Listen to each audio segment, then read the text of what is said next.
Hello friends, good morning. How are you?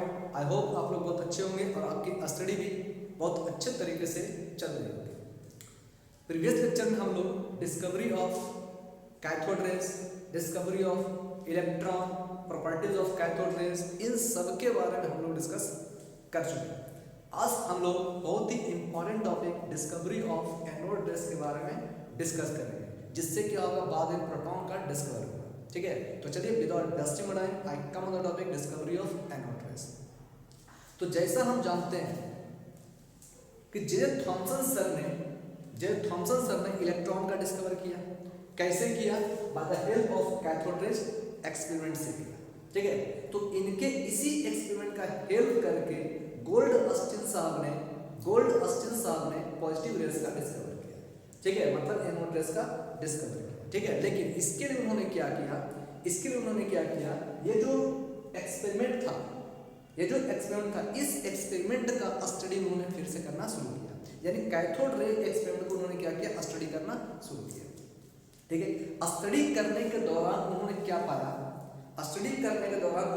पाया कि J Thomson sir ने इसके वोल्टेज को बहुत ही बढ़ा दिया था।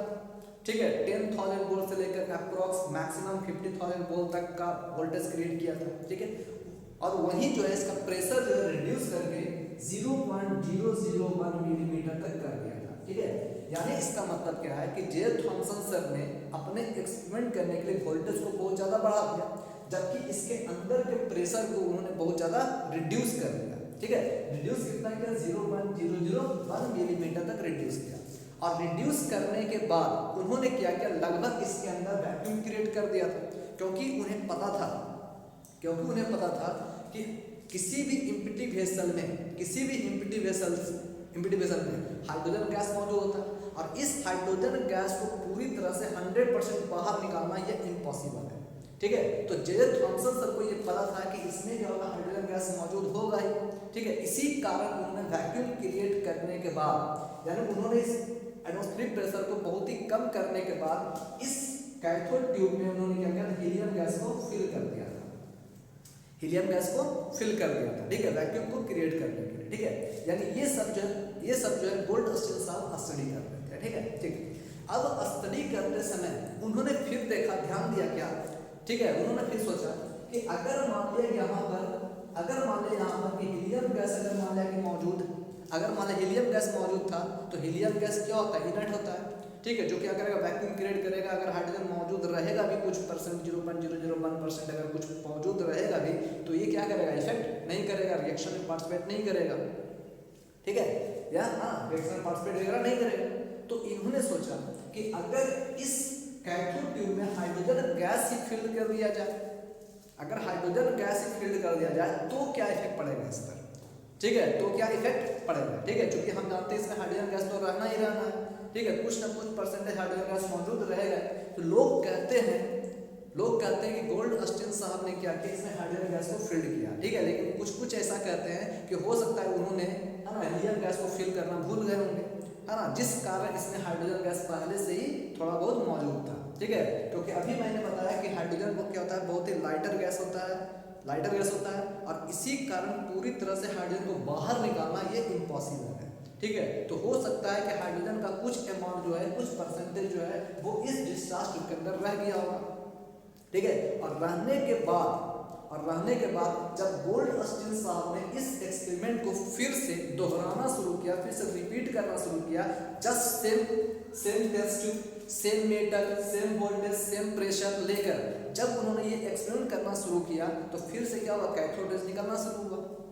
ठीक है, क्योंकि सेम एक्सपेरिमेंट होगा, सेम है ना, सेम मेटल है, सेम ट्यूब है ना, जब सब चीज सेम है तो निश्चित रूप से क्या होगा, कैथोड रेज फिर से निकलना शुरू किया। जब कैथोड रेज फिर से निकलना शुरू हुआ, ठीक है, तो कैथोड रेज का डायरेक्शन किधर था। ठीक है, कैथोड से एनोड की ओर था कैथोड रेज का डायरेक्शन। ठीक है, तो उन्होंने ये भी फील किया कि इसमें जो हाइड्रोजन गैस मौजूद है, ये हाई वोल्टेज के कारण इसमें जो हाइड्रोजन गैस था वो क्या हो गया, अपने आयन में टूट गया। ठीक है, जैसे मान लें कि ये H जो है वो क्या होगा, अपने आयन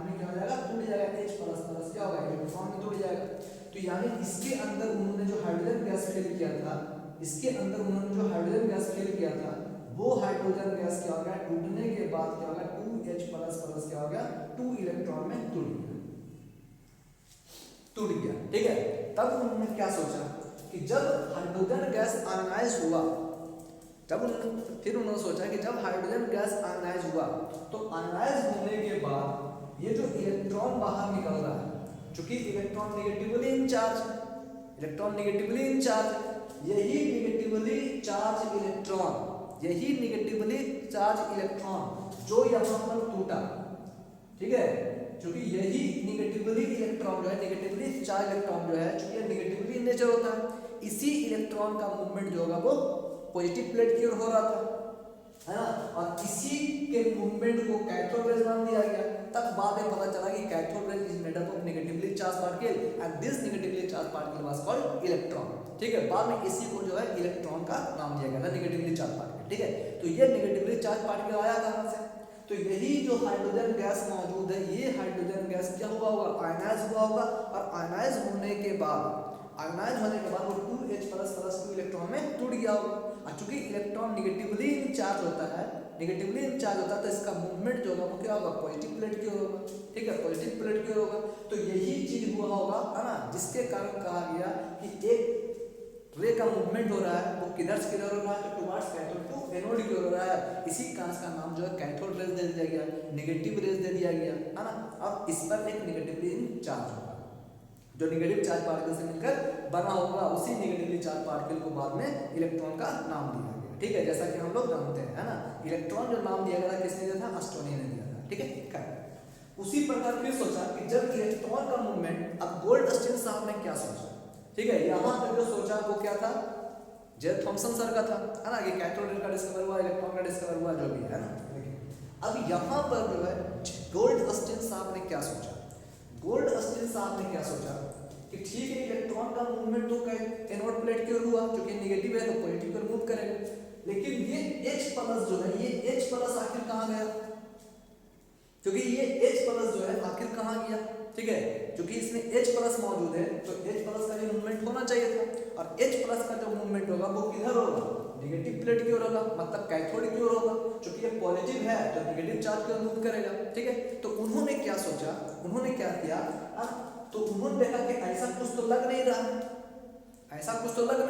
है ना।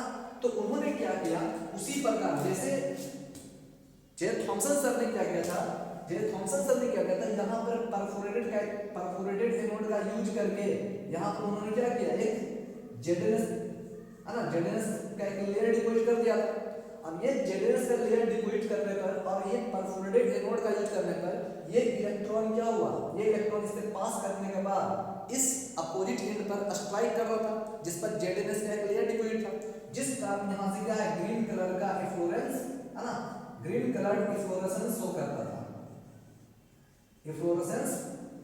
करता था, ठीक है, जिससे पता चला कि एक कैथोड रेज का डिस्कवर हुआ। ठीक, उसी प्रकार उन्होंने क्या किया, इस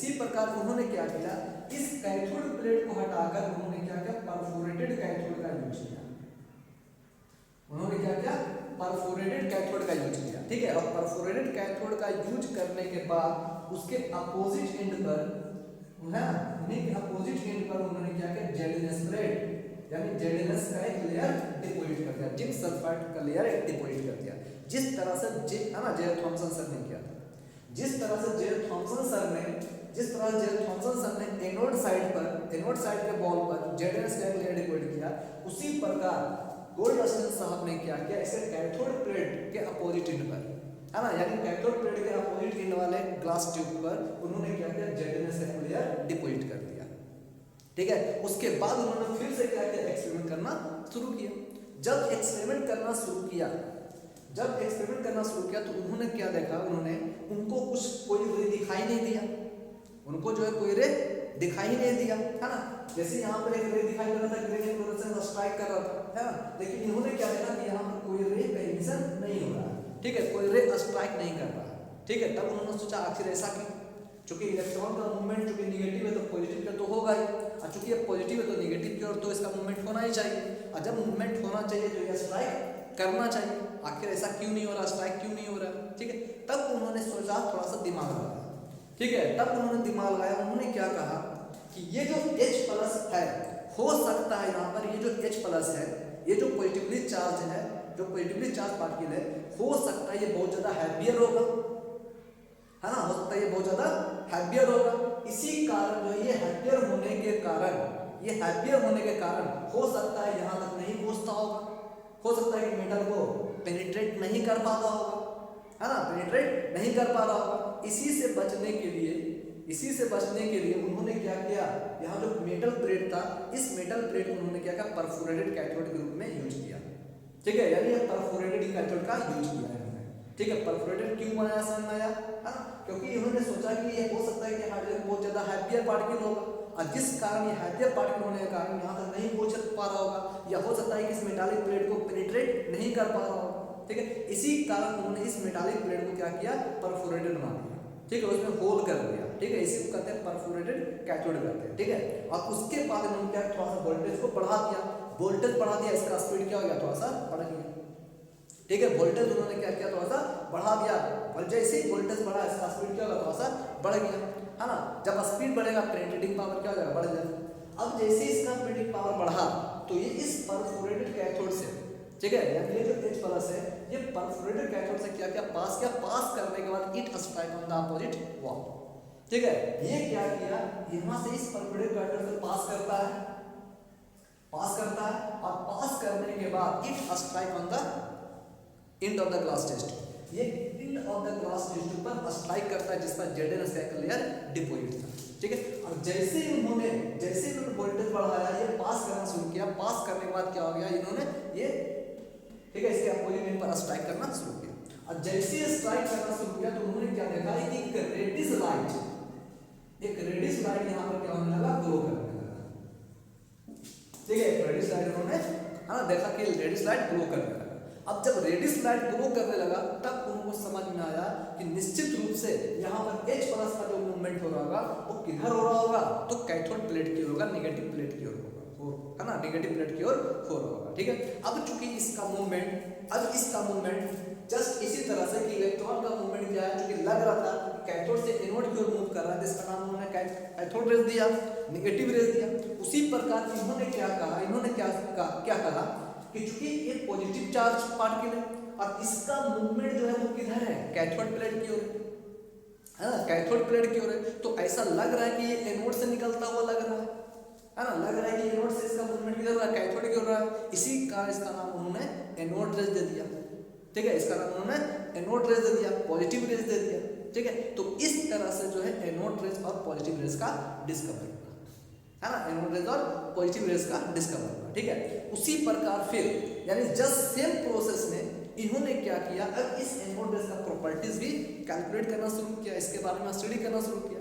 इन्होंने भी क्या किया, इस एनोड रेज को इलेक्ट्रिकल फील्ड और मैग्नेटिक फील्ड में पास कराकर देखा।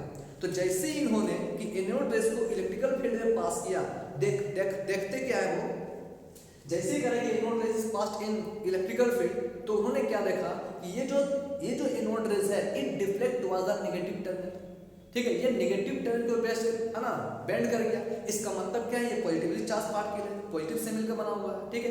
इसी पॉजिटिवली चार्ज पार्टिकल को बाद में प्रोटॉन का नाम दिया गया, ठीक है, बाद में प्रोटॉन का नाम दिया गया। यानी इसका मतलब क्या है, ये सेम एक्सपेरिमेंट है, थोड़ा सा केवल चेंजिंग है कि जे थॉमसन सर ने यहाँ वैक्यूम क्रिएट करने के लिए हीलियम का यूज किया। इन्होंने क्या किया, हीलियम का यूज नहीं करके केवल हाइड्रोजन गैस को ही रहने दिया, ठीक है। और वही हाइड्रोजन गैस आपस में आयनाइज होने के बाद क्या होता है, H+ के रूप में इसका मूवमेंट क्या होता है, कैथोडिक रूप में होता है, कैथोडिक की ओर होता है, ठीक है।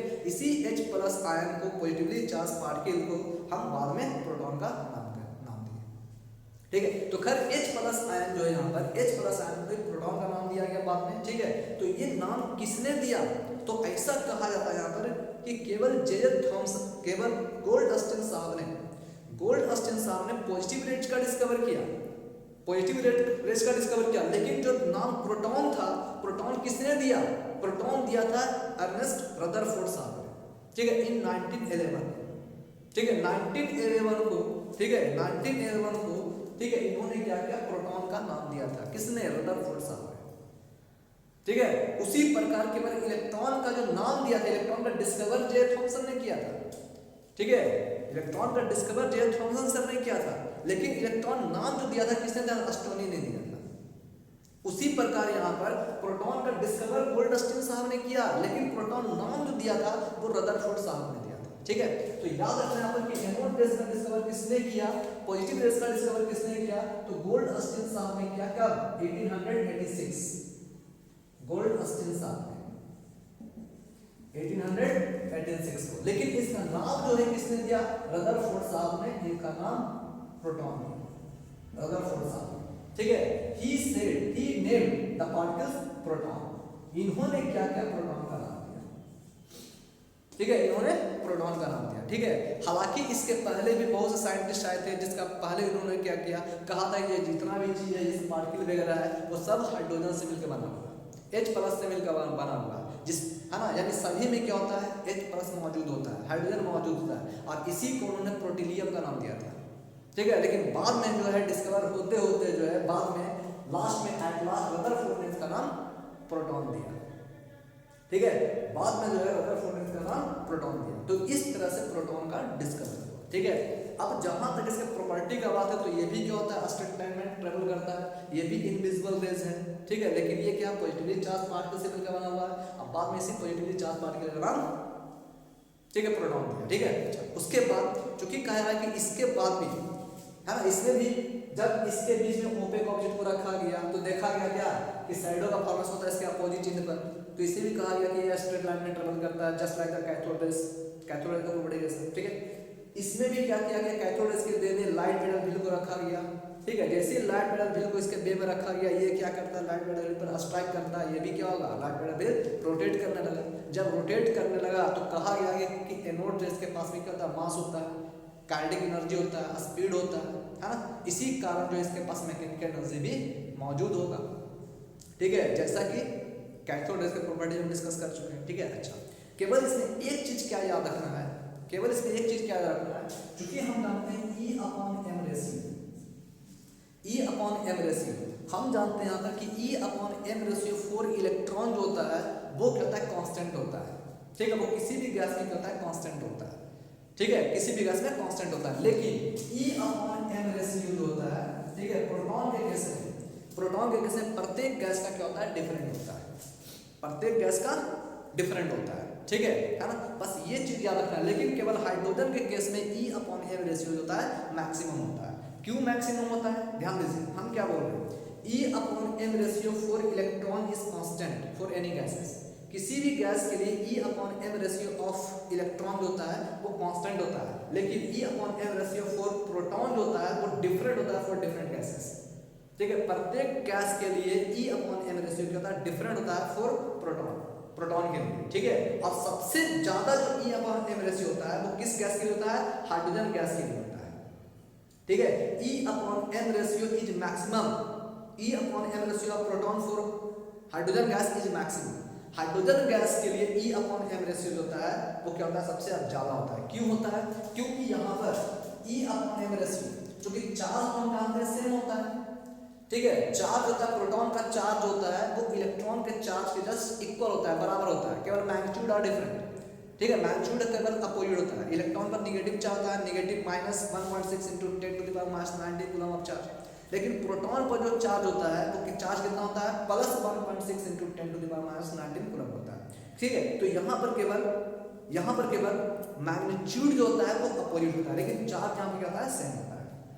चार्ज यहाँ पर सेम होता है। ठीक है, तो ध्यान दीजिए यहाँ पर E/m रेशियो अगर प्रोटॉन का निकाला गया तो चार्ज तो सेम था, लेकिन यहाँ पर मास क्या था? डिफरेंट। मास क्या था? प्रत्येक गैस का मास क्या था? डिफरेंट था। और इसी डिफरेंट होने के कारण, ठीक है, जो कि कैथोड रेस का प्रॉपर्टी जो था वो डिफरेंट गैस के प्रॉपर्टी पर डिपेंड नहीं कर रहा था। इसी कारण यहाँ पर वहाँ क्या था? E/m रेशियो का मास कांस्टेंट था। ठीक है, क्योंकि डिपेंड नहीं कर रहा था उस पर, मास पर, है ना, यानी बहुत से गैस पर डिपेंड नहीं कर रहा था, गैस के नेचर पर डिपेंड नहीं कर रहा था। लेकिन ये जो है प्रोटॉन का जो प्रॉपर्टीज है, एनोड रेस का जो प्रॉपर्टी है वो गैस पर डिपेंड कर रहा था, गैस के प्रॉपर्टी पर डिपेंड था। और जब डिपेंड था तो इसी काम कर सकते हैं यहाँ पर कि गैस का मास क्या होगा? डिफरेंट होगा। इसी कारण E/m upon m ratio for proton जो था वो डिफरेंट आ रहा था, ठीक है, कांस्टेंट नहीं था, ठीक है। अब देखिए, अब जब करें यहाँ पर कि जब हम जान रहे हैं कि E upon m ratio different है प्रत्येक गैस के लिए, फॉर प्रोटॉन के लिए, है ना, डिफरेंट है। सबसे ज्यादा किसके लिए था? मैक्सिमम जो था वो हाइड्रोजन गैस के लिए। तो याद रखना है यहाँ पर E upon m ratio of proton for hydrogen gas is maximum. अब हाइड्रोजन गैस के लिए मैक्सिमम क्यों है? क्योंकि हाइड्रोजन सबसे लाइटर गैस है, तो इसका मास सबसे कम होगा, और जब मास यहाँ पर सबसे कम होगा तो इसका रेशियो क्या होगा? सबसे ज्यादा होगा, ठीक है, सबसे ज्यादा होगा, ठीक है। इसी कारण याद रखना यहाँ पर कि E upon m ratio of proton for hydrogen gas is maximum, ठीक है, मैक्सिमम, ठीक है। अच्छा, एक चीज और, अब हम एक चीज और यहाँ पर जाना क्या है, चूंकि मैंने कहा यहाँ पर कि ये हाइड्रोजन गैस का मूवमेंट यहाँ तक नहीं पहुंच पा रहा था, तो उन्होंने क्या सोचा कि हाइड्रोजन गैस का मास क्या है? ज्यादा होगा, ये हाइड्रोजन जो H+ आयन पार्टिकल है ये हैवियर होगा, तो है ना। तो बाद में ये देखा गया यहाँ पर कि ये जो H+ है, मतलब प्रोटॉन जो है, ठीक है, जो H+ पार्टिकल है वो इलेक्ट्रॉन के मास से अप्रॉक्स 1840 टाइम्स हैवियर है, 1840 टाइम्स हैवियर है। यानी कहा जाता है यहाँ पर कि ये जो प्रोटॉन है वो इलेक्ट्रॉन से 1840 टाइम्स हैवियर होता है, ठीक है। और इसी हैवियर होने के कारण यहाँ तक ये पहुंच नहीं पा रहा था, मतलब ये पेनिट्रेट नहीं कर पा रहा था। इसी कारण गोल्डस्टीन साहब ने क्या किया, इसके वोल्टेज को बढ़ा दिया, ठीक है। तो इस तरह से जो है प्रोटॉन का डिस्कवर हुआ, इस तरह से प्रोटॉन के प्रॉपर्टीज के बारे में उन्होंने डिस्कस किया, ठीक है। और इस तरह से जो है प्रोटॉन का डिस्कवर हुआ, ठीक है। जिस प्रोटॉन का नाम किसने दिया? अर्नेस्ट रदरफोर्ड, ठीक है। तो हम कह सकते हैं यहाँ पर कि डिस्कवरी ऑफ एनोड रे जो था वो जस्ट क्या था? डिस्कवरी ऑफ कैथोड रेज, और प्रॉपर्टीज ऑफ एनोड जो था वो just like the properties of cathode raise के जैसा ही था, ठीक है। बस थोड़ा सा इसमें डिफरेंट है, बस थोड़ा सा इसमें समझना था, और कुछ नहीं, बाकी सब सेम है, ठीक है। तो आई होप आपको ये लेक्चर अच्छा लगा होगा, एनोड रेज का डिस्कवर आपको समझ में आया होगा किस तरह से हुआ, दोनों सेम चीज है, थोड़ा सा केवल एक दूसरे से कंपेयर करना है, ठीक है। अगर कोई प्रॉब्लम होगा तो प्लीज कमेंट बॉक्स में जरूर लिखिएगा कि यहाँ पर प्रॉब्लम हो सर, मैं उसे दूर करने की कोशिश करूँगा, ठीक है। थैंक यू, इजी केमिस्ट्री के साथ बने रहें, थैंक यू।